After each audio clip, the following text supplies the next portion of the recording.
Mwili wa binadamu umeundwa na mabilioni ya seli zinazofanya kazi kila sekunde. Kwa kawaida, seli hizi hukua, hugawanyika, hufanya kazi zake na hatimaye hufa ili kutoa nafasi ya seli mpya zenye afya. Lakini wakati mwingi mfumo huo huvurugika. Baadhi ya seli huanza kukua bila mpangilio. Badala ya kufa, huendelea kuongezeka na kutengeza uvimbe usio wa kawaida unaoitwa uvimbe wa saratani.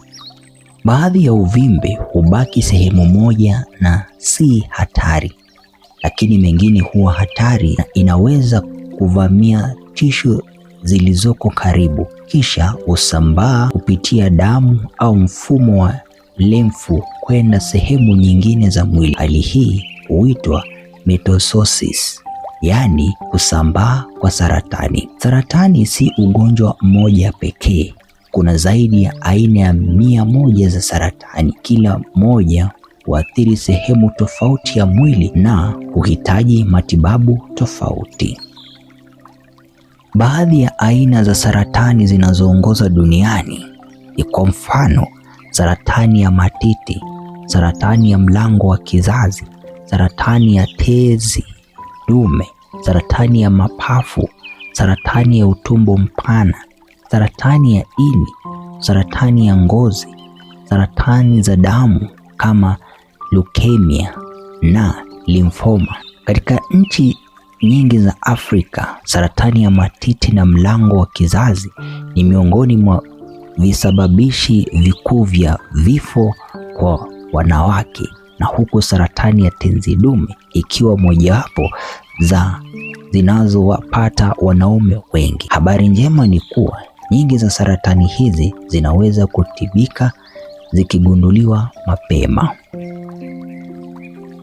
Saratani hutokana na mchanganyiko wa sababu mbalimbali. Baadhi ya watu hurithi mabadiliko ya vinasaba kutoka kwa familia zao. Wengine huathiriwa na mazingira wanayoishi au mtindo wa maisha. Uvutaji wa sigara ni mojawapo ya sababu kubwa zinazoweza kuzuilika. Unywaji wa pombe kupita kiasi huongeza hatari.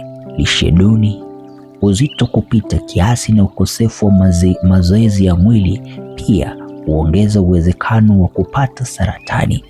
Mifuduo wa muda mrefu wa kemikali hatari, uchafuzi wa hewa na miale mikali ya jua unaweza haribu seli za mwili. Maambukizi ya virusi kama HPV na hepatitis B pia huweza kuongeza hatari ya kupata baadhi ya aina za saratani. Ingawa sababu hizi huongeza hatari, mtu yeyote anaweza kuugua saratani. Ndiyo maana elimu na uhamasishaji ni muhimu.